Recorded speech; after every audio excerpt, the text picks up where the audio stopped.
सामवेदीय तलवकार शाखा की केनोपनिषद के चौथे खंड के चौथे कंडिका का विचार संपन्न हुआ। पंचम कंडिका का विचार करना है।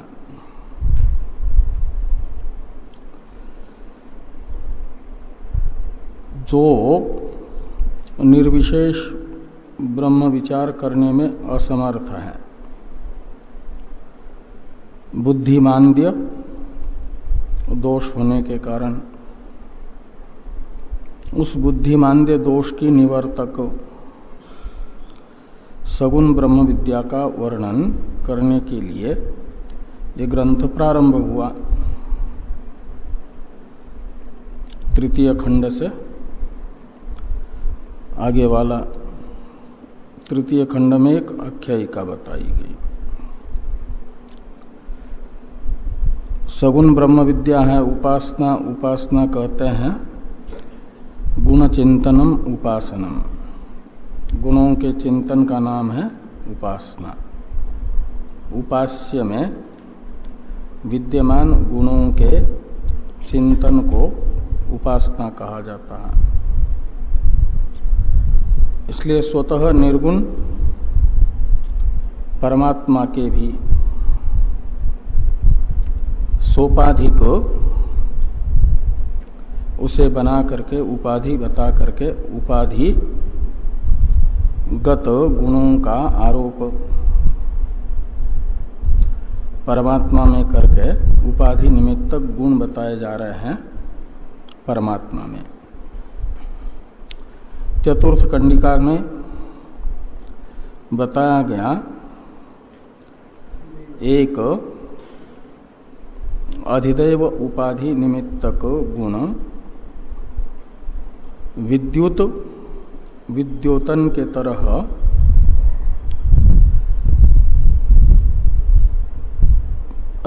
परम ज्योति रूपता और निमेष चक्षु के निमेष के तरह सृष्टि शीघ्रकारित्व, ये गुण बताया गया। दो गुण बताए गए। अब अध्यात्म उपाधि निमित्तक गुण भी बताए जा रहे हैं। उसे कहा जाता है आध्यात्म आदेश। अधिदैव उपाधि निमित्तक गुण को बताने वाला ग्रंथ है अधिदैव आदेश। अध्यात्म उपाधि निमित्तक गुणों को बताने वाला ग्रंथ अध्यात्म आदेश कहलाएगा।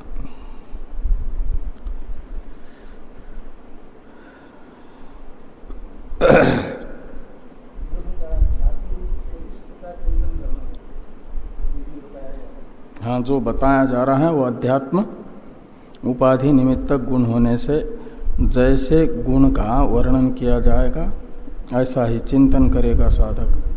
हाँ हाँ। तो पंचम कंडिका का उच्चारण कर लें। अथाध्यात्मम् यद एतद् गच्छति वच मनः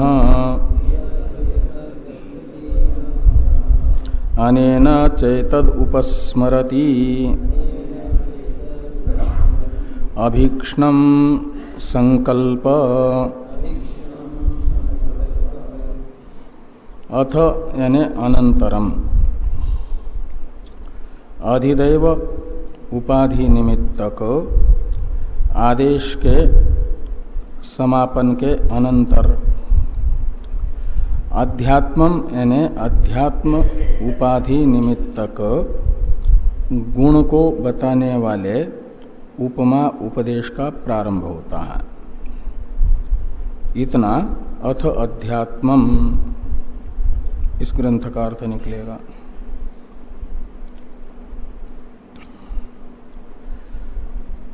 अब वह अध्यात्म आदेश है, उपमा उपदेश है। आदेश शब्द का अर्थ होता है उपमा उपदेश। सादृश्य बता करके, समानता बता करके उपदेश, वह उपमोपदेश कहलाता है। तो एतत् मनः एतत् गच्छति इव इति साधकः चिंतयेत, ऐसा ऊपर से साधक और चिंतयेत इन दो पदों का अध्यार करना।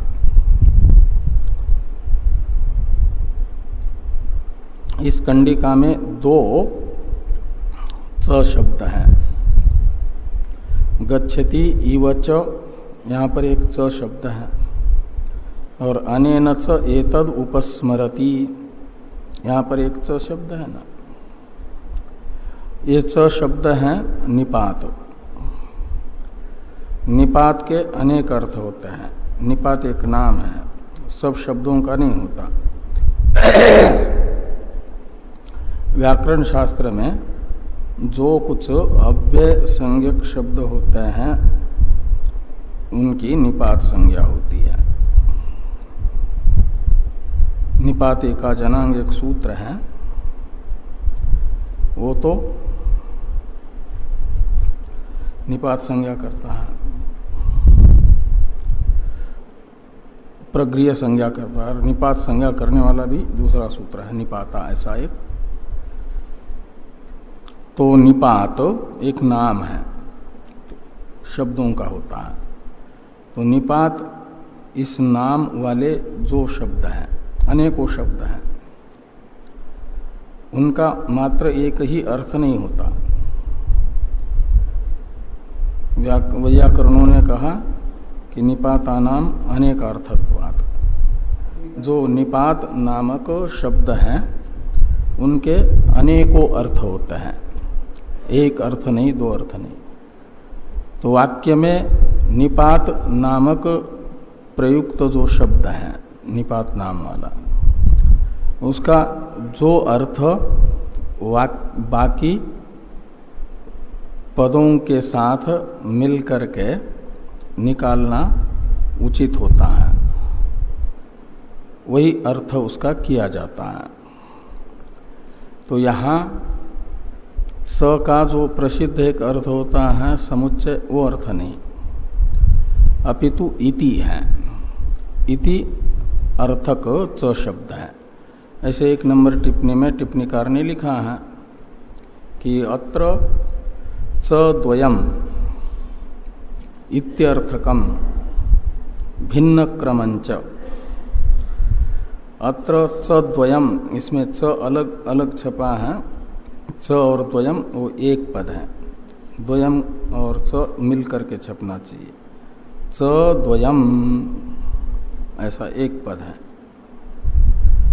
अत्र यानी अस्याम कंडिकायाम, ये जो कंडिका है पंचम, इसमें प्रयुक्त जो दो च शब्द है ये इति अर्थक है।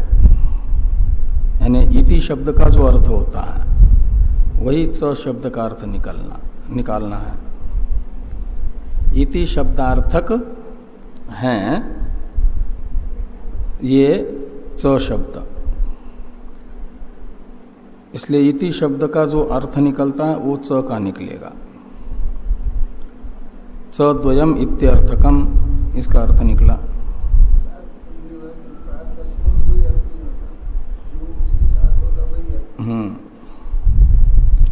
वाक्य का निर्दोष अर्थ निकालने के लिए जो उपयोगी अर्थ लगता है वो निपात का अर्थ निकलता है।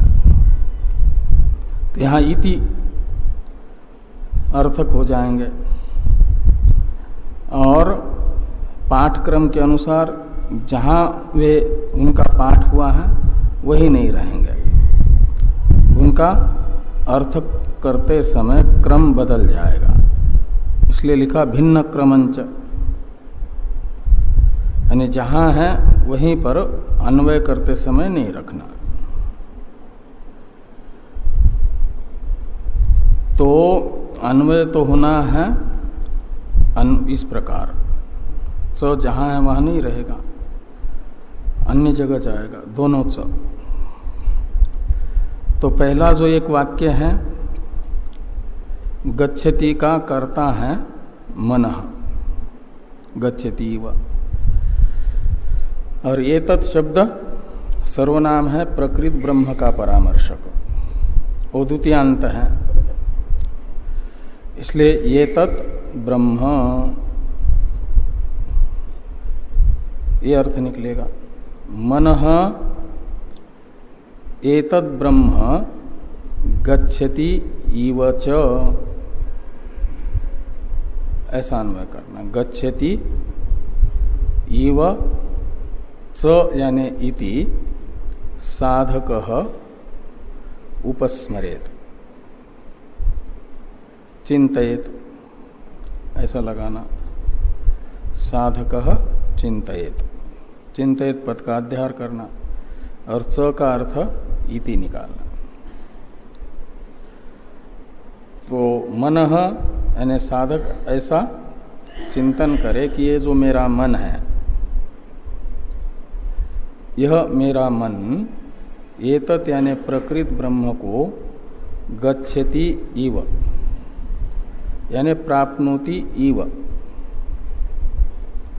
गम धातु प्राप्ति अर्थ भी होता है, और प्राप्त करना है विषय करना।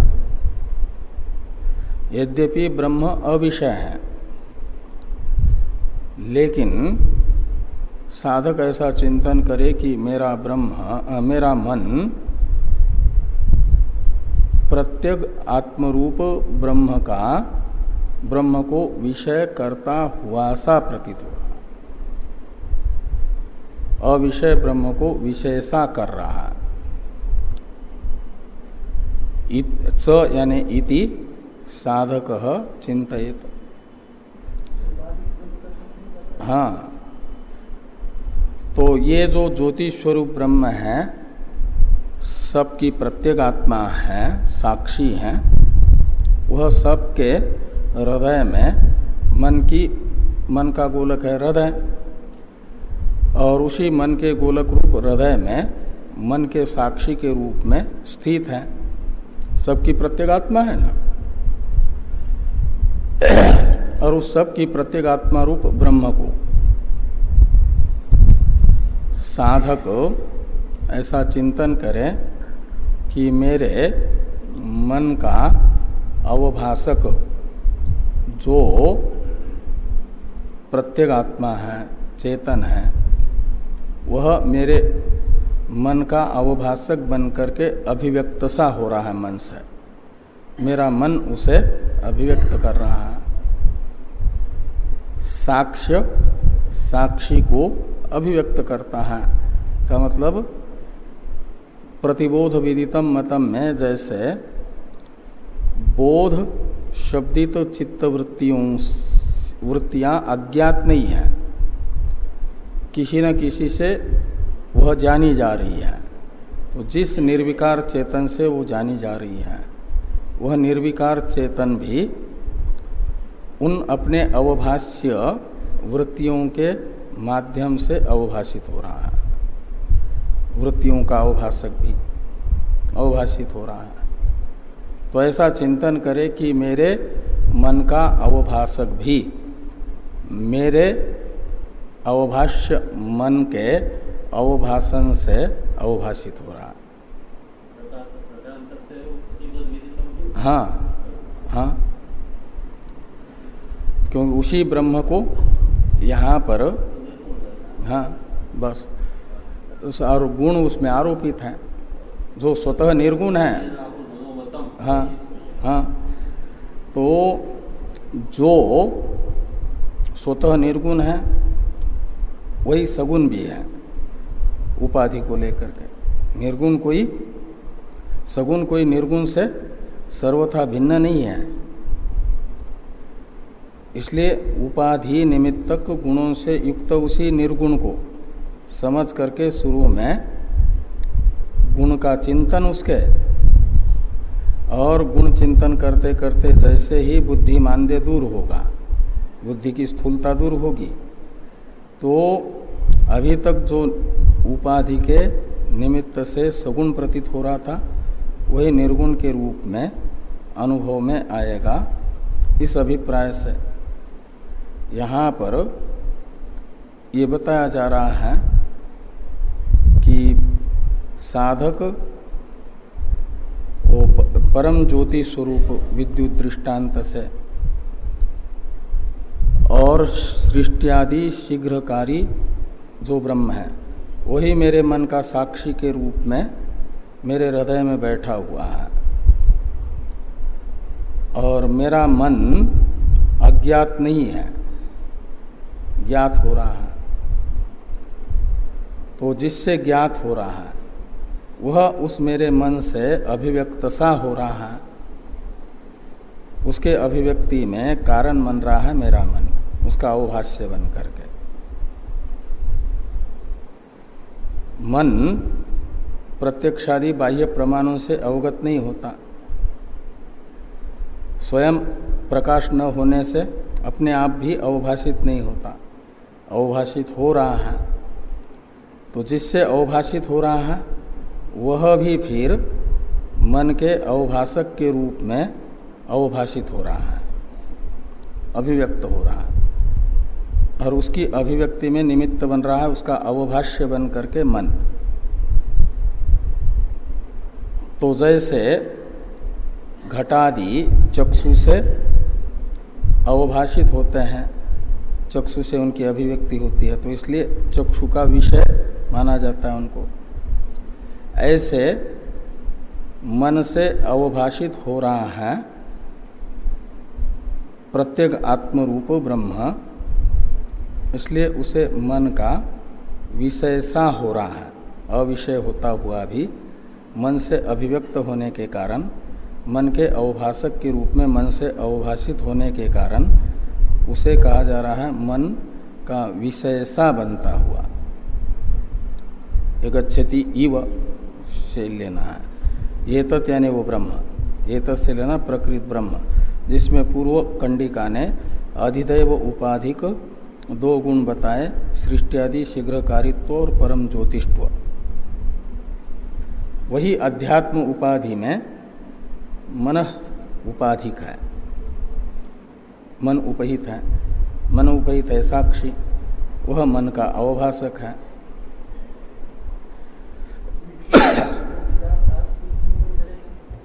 वो तो प्रमाता है, वो हाँ वो चिंतन करेगा चिदाभास, चिंत्य हैं साक्षी। हाँ हाँ, तो साक्षी तो उपास्य है और चिदाभास उपासक है। हाँ, चिदाभास है उपासक, साक्षी हैं उपास्य, दोनों में उपास्य उपासक भाव है। और जैसे ही बुद्धि यानी वही मन मंदता दोष से रहित हो जाता है, उसमें इतनी योग्यता आ जाती है कि चिदाभास रूपी प्रतिबिंब और साक्षी रूप बिंब ये दोनों अलग अलग नहीं हैं। उपाधि के कारण अलग से प्रतीत हो रहे थे, यह योग्यता उपाधि में होनी चाहिए। वो उपाधि जब योग्य बन जाती है उपासना करते करते, तो फिर चिदाभास को साक्षी के रूप में स्वयं का निर्धारण होता है।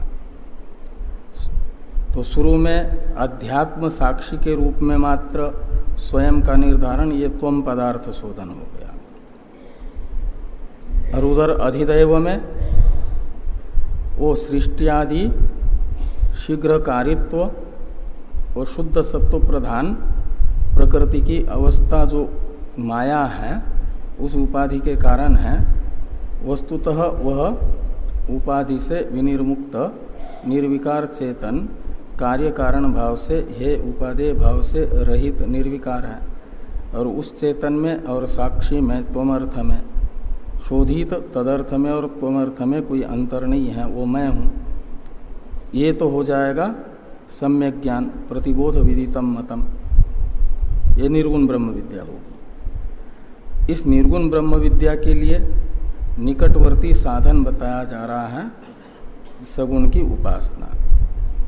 शुरू में बुद्धिमांद्य नामक दोष का निवर्तन करने वाली।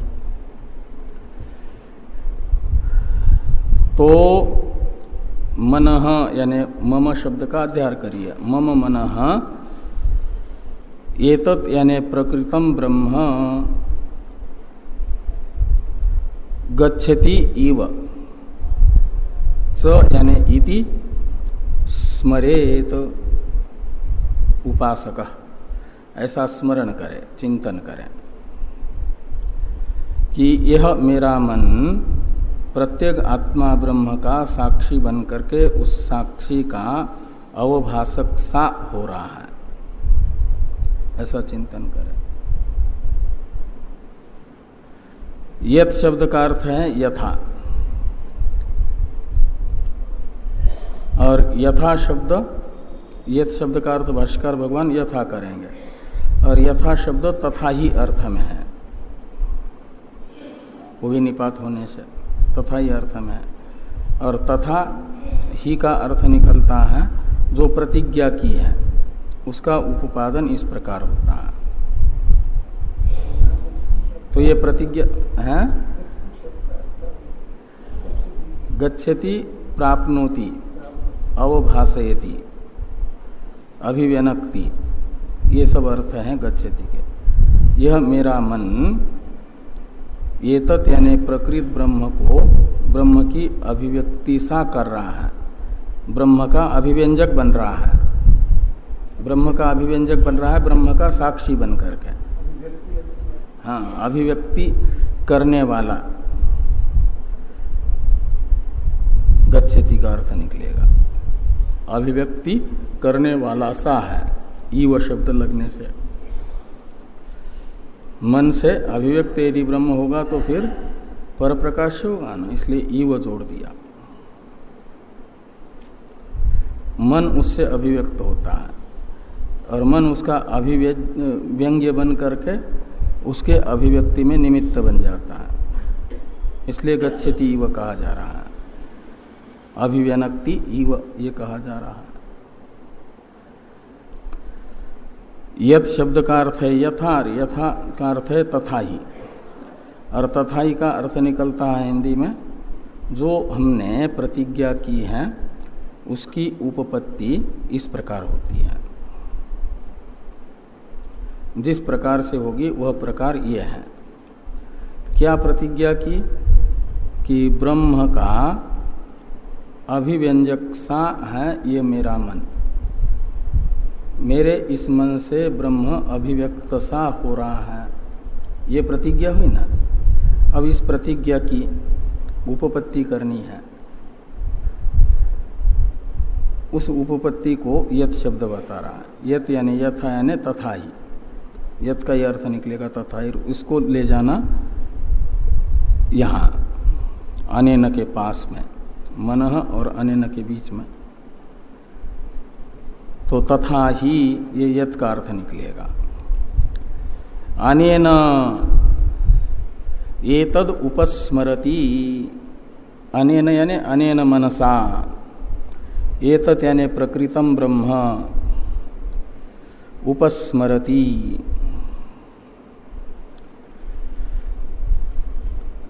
तो यह साधक अपने इसी मन से ब्रह्म का उप यानी समीपता से स्मरण करता है। उपस्मरति साधक उपासक मन से ही ब्रह्म का समीपता से स्मरण होगा, ब्रह्म को, ब्रह्म का अभिव्यज्य बनता है मन, साक्षी का साक्ष्य बन रहा है और साक्ष्य बन करके ब्रह्म की अभिव्यक्ति में निमित्त बन रहा है। इसलिए मेरे मन का अवभाषक मुझे अज्ञात नहीं है, मेरे मन के अवभाषक के रूप में वह अवभाषित हो रहा है, ऐसा चिंतन उपासक करेगा तो वो ब्रह्म का समीपता से चिंतन हो जाएगा, स्मरण होगा। हाँ, तो फिर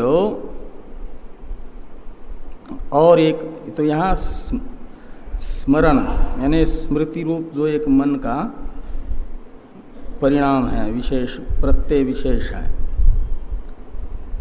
उसे ब्रह्म अभिव्यक्ति का निमित्त बताया। और दूसरा एक निमित्त बताया जा रहा है मन का ही संकल्प। तो अभीक्ष्णम संकल्प ऊपर से जोड़ देना, मम मनसः भवति। अभीक्ष्णम यानी पुनः पुनः, बार बार मेरे मन का संकल्प यानी वृत्ति बार बार, और संकल्प है वृत्ति है तो निर्विषय नहीं होती है, वो सविषय होगी। उस संकल्प का विषय क्या रहेगा? तो संकल्प का विषय रहेगा ब्रह्म। जब ये स्मरण कर रहा है ब्रह्म का ही समीपता से, तो ब्रह्म विषयक ही संकल्प होगा। तो मेरे मन में अभीक्ष्णम यानी अनेक बार, पुनः पुनः ब्रह्म विषयक ही संकल्प हो रहा है। तो ये जो ब्रह्म विषयक संकल्प, ब्रह्म का स्मरण, ये दोनों मन के विकार हैं, प्रत्यय हैं। और वेदांत का सिद्धांत है मन और मन के विकार प्रत्यय साक्षी वेद्य होते हैं। साक्षी है ब्रह्म, ब्रह्म भाष्य है। इसलिए क्या होगा कि साक्षी इन चित्तवृत्तियों का अवभाष्य बन करके, चित्तवृत्तियों का अवभाषक बन करके चित्तवृत्तियों को अवभाषित कर रहा है। और चित्तवृत्तियां ज्ञात होकर के, जैसे रूपादि विषय ज्ञात होकर के अपने निश्चायक प्रमाण के अस्तित्व के साधक होते हैं ना, कि हमें निश्चित करने वाला चक्षु इंद्रिय है। रूप का ज्ञान हो रहा है तो चक्षु है।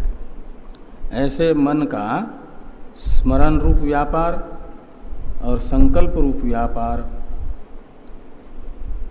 अवभाषित हो रहा है, हमें ज्ञात हो रहा है, तो निश्चित ही उसका अवभाषक है। वो अवभाषक साक्षी है, वो ब्रह्म है। ऐसे ब्रह्म के रूप में, प्रत्येगात्मा के रूप में उस ब्रह्म का चिंतन,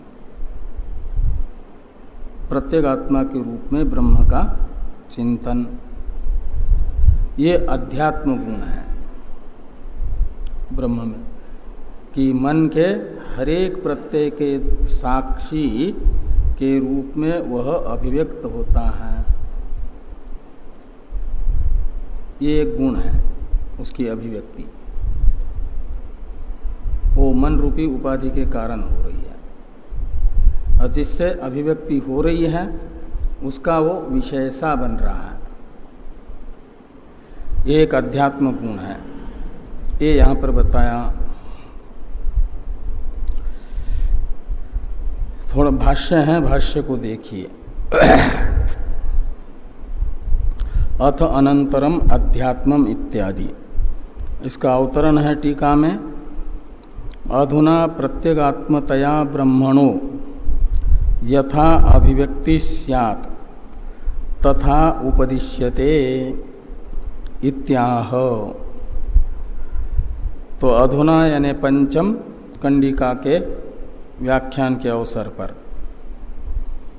प्रत्येक आत्म रूप से ब्रह्म की अभिव्यक्ति जिससे हो तथा उपदिश्यते, ऐसा उपदेश किया जा रहा है। प्रकृत ब्रह्म को प्रत्येक आत्मा के रूप में अभिव्यक्त करने वाला उपदेश किया जा रहा है। अथ अनंतरम, अथ का अर्थ कर दिया अनंतरम, अध्यात्मम यानी प्रत्येक आत्म विषय आदेश उच्यते, आदेश पद की अनुवृत्ति पूर्व कंडिका से लाना। तस्य आदेश, यहाँ आदेश पद है ना, वो यहाँ आएगा अध्यात्म के पास। तो अधिदैव आदेश के संपत्ति के अनंतर अध्यात्म आदेश बताया जाता है।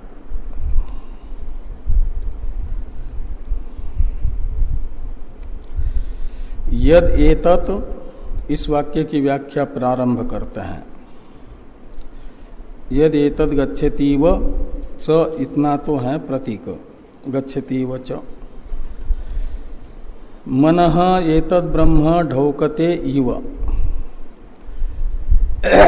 ढौकरी धातु भी गत्यर्थक है, गन धातु भी गत्यर्थक है, तो गच्छति का पर्यायवाचक हो गया ढौकते, आत्मनेपद धातु है। तो ढौकते यानी गच्छति, गच्छति का ही अर्थ ढौकते कर दिया। मनः और एतत् का अर्थ कर दिया ब्रह्म, तो मनः ब्रह्म ढौकते इव, ढौकते इव का ही फिर दूसरा अर्थ कर दिया विषयी करोति इव। ये जो मेरा मन है अविषय ब्रह्म को विषय सा करता हुआ प्रतीत हो रहा है। विषय सा कर रहा है, ऐसा क्यों कह रहे हैं? कहते इसलिए कि वस्तुतः अविषय मन का अवभाषक साक्षी है, लेकिन वह मन से अभिव्यक्त होता है, इसलिए विषय सा हो रहा है उसका, मन से अभिव्यक्त होने के कारण।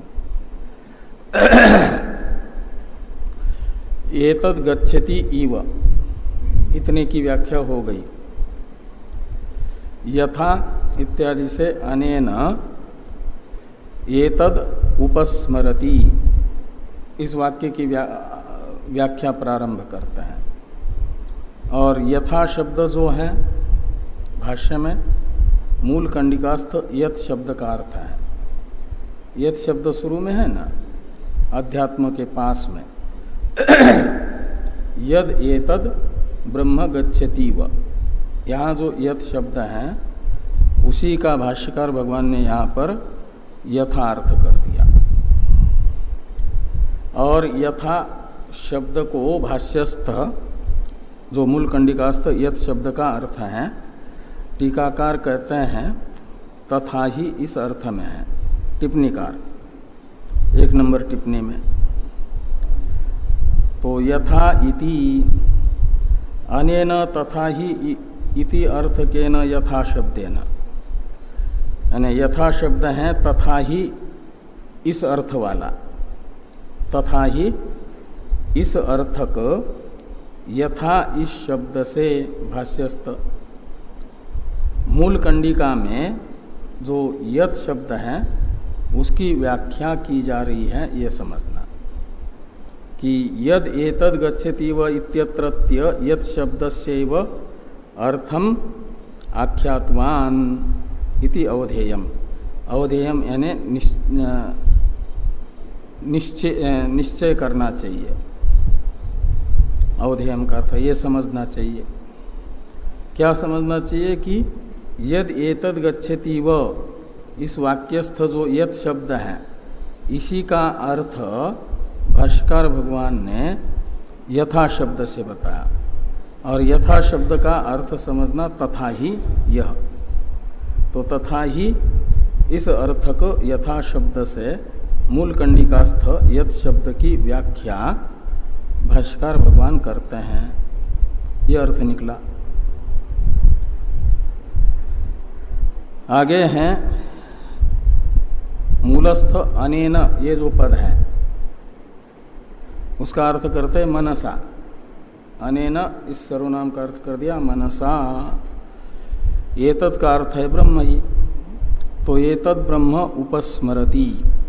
उपस्मरति में उप ये निपात है समीप अर्थ में, इसलिए कहते हैं समीपतः स्मरति। उपकार्थ समीपतः कर दिया। तो साधक कौन, स्मृति का कर्ता कौन होगा? साधक। तो साधक अने मनसा ब्रह्म समीपतः स्मरति, ये अर्थ निकला। साधक अपने मन से ब्रह्म का समीपता से चिंतन करता है, स्मरण करता है।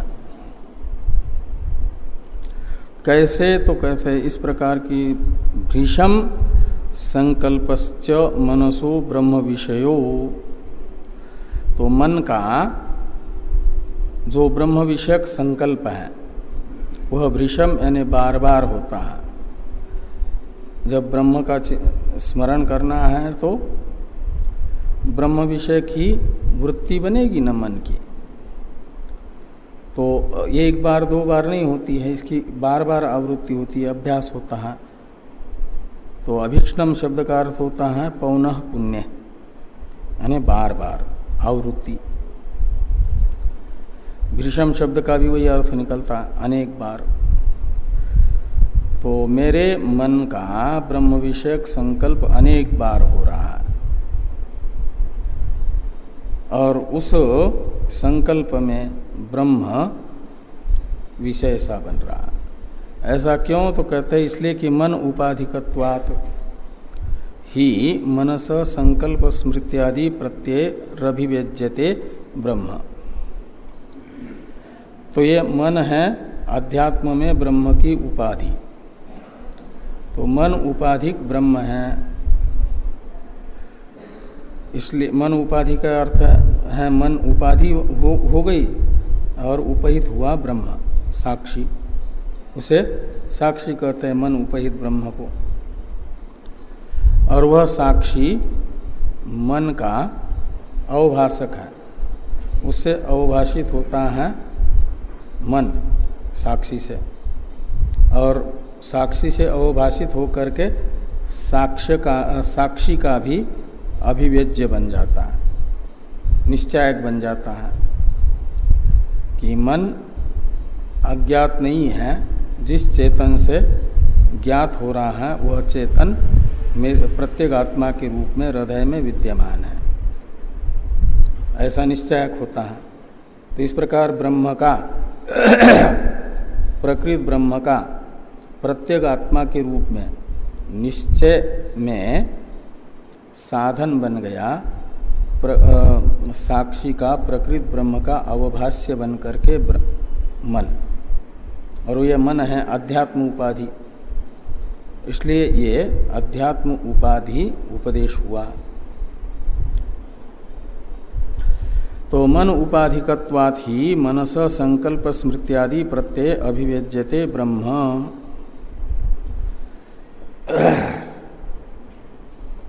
तो 2 नंबर टिप्पणी में टिप्पणीकार मन उपाधिकत्वात् पे 2 नंबर टिप्पणी लिखते हैं ना, ये कहते हैं कि यथा तोयोपाधिको भास्वान तोयस्य विच्चादि भी अभिव्यज्यते तत्र प्रतिबिंबन। तो जल उपाधिक जो ब्रह्म है, क्या नाम, आदित्य है, भास्वान है आदित्य सूर्य, तो जल रूपी उपाधि वाला होकर के वह तत्साक्ष क्या नाम है तोयस्य विच्चादि भी ही अभिव्यज्यते। तो जल के परिणाम जो तरंग आदि हैं उनसे अभिव्यक्त होता है सूर्य, उसमें प्रतिबिंबित होकर के जल सूर्य की उपाधि बना, सूर्य का प्रतिबिंब स्वयं में गृहीत करके सूर्य के प्रतिबिंब में निमित्त बन करके जल हो गया सूर्य का उपाधि, और सूर्य की उपाधि होने से सूर्य की उपाधिभूत जल का जो तरंग आदि परिणाम है उससे अभिव्यक्त होता है प्रतिबिंब के रूप में सूर्य। ये दृष्टांत में देखा जाता है कि जल सूर्य का अभिव्यंजक है। ऐसे ही कहते हैं दार्ष्टान्त में मन दृष्टांतगत जल स्थानीय है, तरंगादि स्थानीय है, स्मृति रूप वृत्ति और संकल्प रूप वृत्ति। तो जल स्थानीय मन के परिणाम तरंगादि स्थानीय जो स्मृति तथा संकल्प है, इनसे सूर्य जैसे तरंगादि के द्वारा अभिव्यक्त होता है, ऐसे प्रत्येक आत्मा रूप ब्रह्म की उपाधिभूत मन के परिणाम स्मृति और संकल्प से अभिव्यक्ति होगी। मन उपाधिक ब्रह्म की अभिव्यक्ति होगी। अभिव्यक्ति होने से यहाँ पर कहा गया कि संकल्प स्मृत्यादि प्रत्यय ही अभिव्यज्यते ब्रह्म, भाष्य में। तो मन उपाधिकत्वाधि मनस संकल्प स्मृत्यादि प्रत्यय अभिव्यज्यते ब्रह्म, ये लिखा है ना भाष्य में। ये टिप्पणी में लिखते हैं कि एवं मनः उपहितम ब्रह्म तत्प्रत्यय, यानी मनः प्रत्यय, तत्प्रत्यय में तत् का अर्थ है मन। तो मन के प्रत्यय हैं स्मृति और संकल्पादि, उनसे तत्साक्षितया अभिव्यज्यते, उनका साक्षी बन करके अभिव्यक्त होता है।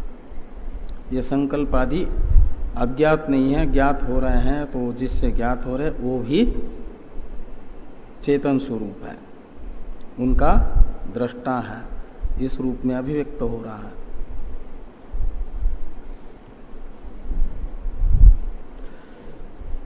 आगे हैं विषयी क्रियमाणम इव। इससे पहले थोड़ा टीका में टीकाकार मन उपाधिकत्वाद ही मनस, इसका अवतरण लिखते हैं, इसे देखिए। अभीक्ष्णम पौनः पुण्यन इत्यादि, और इससे भी पहले थोड़ा उससे पूर्ववर्ती वाक्य का अर्थ किया था टीकाकार ने, वो टीका भी छूट गई है, उसे देखिए। एतत् प्रकृतम ज्योति रूपम ब्रह्म प्रति मदीयम मनः गच्छत वर्तत इति चिंतयेत इति यह उपदेश स आध्यात्मिक।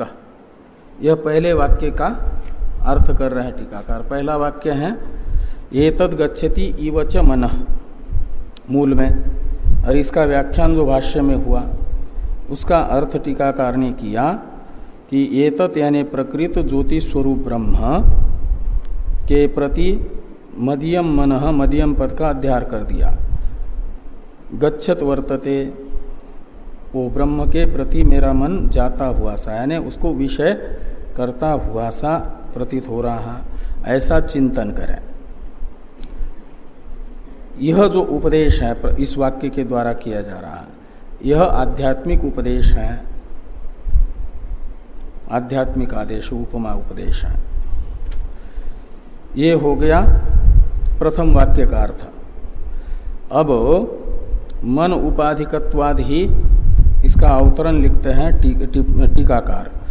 अभीक्ष्णम पौनः पुण्येन मम मनस संकल्पो ब्रह्म विषय एव इति ध्यायतः प्रत्यगभूत ब्रह्म अभिव्यक्ति ही स्यात् इत्याह मन उपाधिकत्वात् ही इति। अभीक्ष्णम का अर्थ कर दिया, मूल में अभीक्ष्णम पद प्रयोग है, उसका अर्थ कर दिया।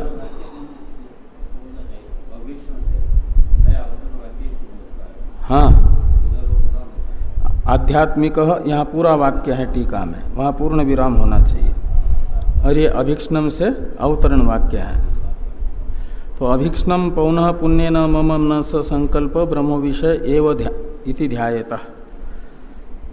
तो बार बार मेरे मन का ब्रह्म विषयक जो संकल्प हो रहा है, इस प्रकार चिंतन करने वाला जो साधक है, उसके बुद्धि में प्रत्येक भूत ब्रह्म की अभिव्यक्ति होती है। प्रत्येक भूत ब्रह्म यानी प्रत्येक आत्मा रूप ब्रह्म की अभिव्यक्ति होती है। इसे मन उपाधिकत्वाधि इत्यादि से कहा गया भाष्य में कि मन उपाधिकत्वाधि मनस संकल्प स्मृत्यादि प्रत्यय अभिव्यज्यते ब्रह्म, ये हुआ। अर्थात अर्थ करते हैं कि विषयी क्रियमाणम इवच, वह मन के संकल्पादि से कैसे अभिव्यक्त हो रहा है, कहते हैं विषयी क्रियमाणम इव। तो वस्तुतः तो संकल्पादि का वो विषयी है, विषय नहीं है, लेकिन विषयी क्रियमाणम इव यानी विषय किया हुआ सा, विषय बनता हुआ सा, संकल्पादि का विषय बनता हुआ सा प्रतीत होता है। इसलिए 3 नंबर टिप्पणी में टिप्पणीकार लिखते हैं कि साच अभिव्यक्तिर ध्यानम, वो जो अभिव्यज्यते प्रत्ययों से अभिव्यक्त होता है, ये कहा ना, तो अभिव्यक्ति जो ब्रह्म की हो रही है वो ध्यान है। साच अभिव्यक्तिर ध्यानम अपि अनुसरति, वो ध्यान का भी अनुसरण अभिव्यक्ति करती हैं। अविषय क्रियमाणम इवच, इसके विषय में लिखते हैं कि वस्तुतः साक्षित्वेन अभिव्यज्यमानम अपि, साक्षी रूप से अभिव्यक्त हो रहा है तो अविषयतया अभिव्यक्त हो रहा है। फिर यहाँ विषय क्रियमाणम कैसे लिखते हैं, तो कहते हैं तम यथा यथा उपासते इति न्यायात, श्रुति है न, तम यथा यथा उपासते तदेव भवति। इस श्रुति रूपी न्याय से विषयी भवत इव भाति, यद्यपि वो साक्षी होने से विषय नहीं बनता, लेकिन विषय हुआ सा प्रतीत होता है। अविषय होता हुआ भी विषय बनता हुआ सा प्रतीत होता है, ऐसा समझना। इस प्रकार का चिंतन जो करता है वह चिंतन करने वाले के बुद्धि में प्रत्येक आत्मा के रूप में ब्रह्म अभिव्यक्त होता है।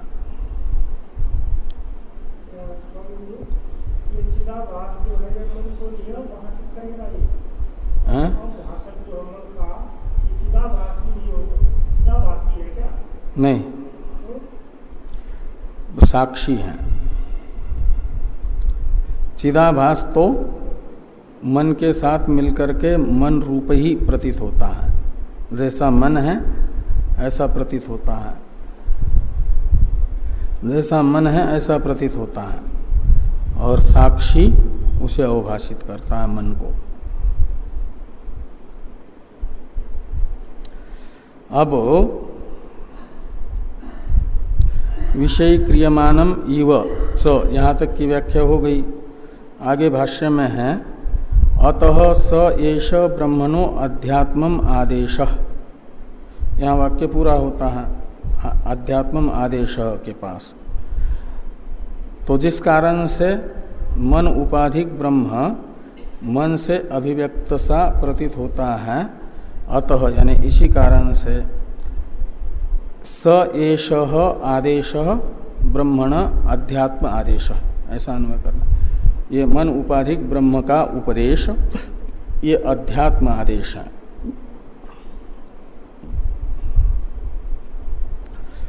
अब ये चतुर्थ कंडिका तथा पंचम कंडिका के द्वारा उक्त जो अर्थ है, इसका संक्षेप में संग्रह करके दोनों कंडिकाओं के द्वारा उक्त अर्थ को संक्षेप में बताते हैं भाष्यकार भगवान।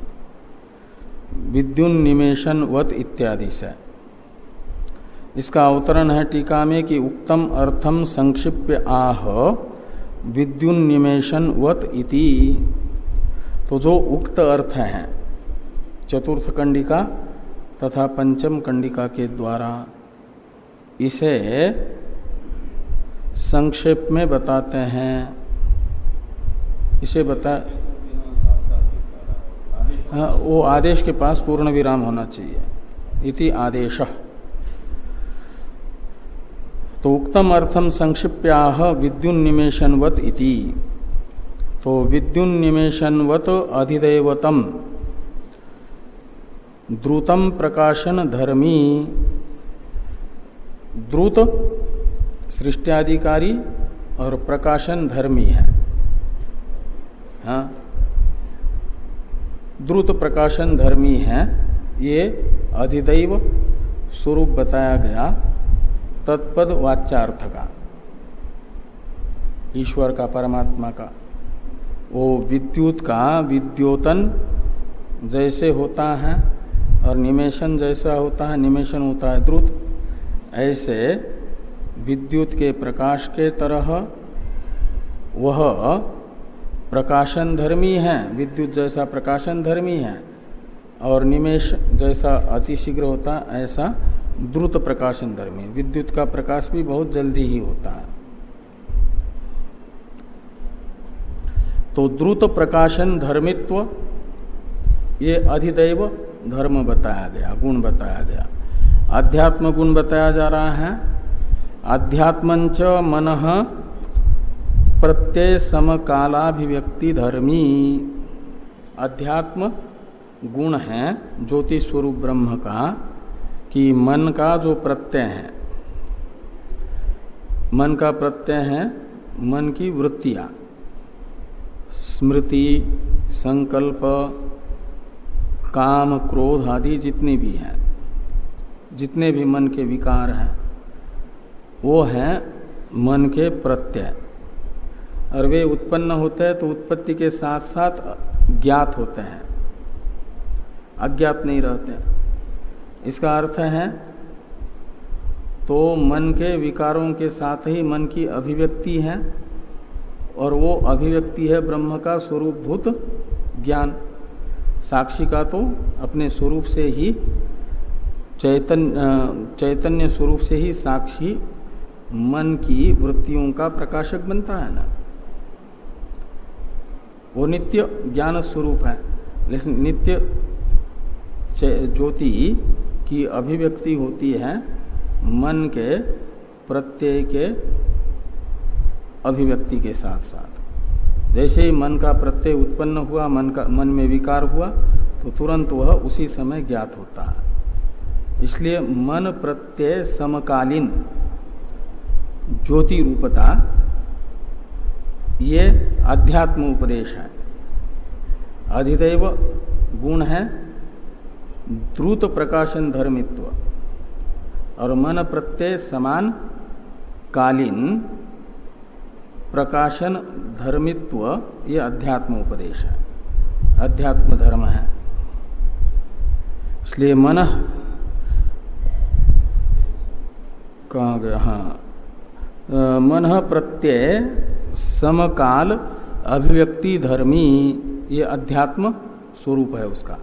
अधिदैव स्वरूप हुआ द्रुत प्रकाशन धर्मी, और अध्यात्म स्वरूप हुआ ब्रह्म का मन प्रत्यय समकालीन प्रकाश अभिव्यक्ति धर्मी, प्रकाश धर्मी। ये अध्यात्म स्वरूप है ब्रह्म का। और इन दोनों स्वरूपों को एक समझ करके चिंतन, ये यहाँ की एक उपासना होगी। एवं आदिश्यमानम ही ब्रह्म मंद बुद्धिगम्यम भवति इति ब्रह्मणः आदेशोपदेश। तो एवं यानी उपास्य के रूप में अधिदैव तथा अध्यात्म गुण से विशिष्टतया उपास्य के रूप में ब्रह्म का मंद अधिकारी के प्रति उपदेश करते हैं, तो मंद बुद्धिगम्यम भवति, गुणों का चिंतन मंद बुद्धि अधिकारी भी कर सकता है। और जब ब्रह्म के इन गुणों के चिंतन रूप उपासना से बुद्धिमांद्य रूप दोष निवृत्त होता है, तो वह फिर केवल ब्रह्म मात्र का भी चिंतन करने में समर्थ हो जाता है। लेकिन शुरू में तो जब तक बुद्धिमांद्य रूप दोष है, तब तक उसे उपास्य के रूप में यदि ब्रह्म को बताया जाए तो ब्रह्म का ग्रहण करने में समर्थ होता है। ये कहा एवं आदिश्यमानम ही ब्रह्म मंद बुद्धिगम्यम भवति इति ब्रह्मण आदेश उपदेश। इसलिए ब्रह्म का यह उपमा उपदेश है। नहीं निरुपाधिकम एव ब्रह्म मंद बुद्धि भी आकलयितुम शक्यम। सीधे सीधे जो मंद बुद्धि मनुष्य हैं उसे निरुपाधिक ब्रह्म का उपदेश करेंगे तो ग्रहण नहीं कर पाता। उसके पकड़ में नहीं आता। इसलिए उसके सिर के ऊपर से पानी बहेगा तो कुछ समझ में ही नहीं आता, समझ करके वेदांत स्वाध्याय छोड़ देता है। तो मंद बुद्धि को, तो उपास्य ब्रह्म को ही श्रुति ने बताया। फिर उसका चिंतन करते करते बुद्धि निरालंब ब्रह्म को भी आलम्बन करने में समर्थ हो जाए, तब तो छोड़ेगा नहीं, वो तो परम रस है, निरति से आनंद है। लेकिन शुरू में तो ऐसा उसे बताना होता है। ओम अप्यायन्तु ममांगानि वाक् प्राणश्चक्षुः श्रोत्र